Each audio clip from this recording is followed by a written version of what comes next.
અમુક લોકો કેવું કરીએ તમને ખબર છે, પાણીપુરી વાળાને જો પાણીપુરી દાબી ઝાપોટી ઝાપોટીને ખાશે હો. ખાય એટલે તમે જો તો 150ની 200ની 250ની પકોડી ખાવાવાળા મેં જોયા છે.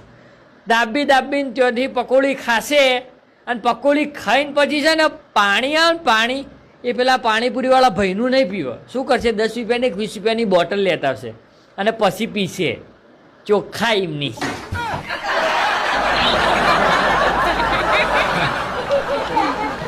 પેલા પાણીપુરીવાળા ભાઈની પાણીપુરી તો ભલે નખ મારે હોય, ગમે તે કર્યું હોય, ગમે તે હોય, નખમાં પોંછેર મેલ હોય તો એ ખાધી હોય, પણ પાણી તો મિનરલ વોટર પીશે. વાહ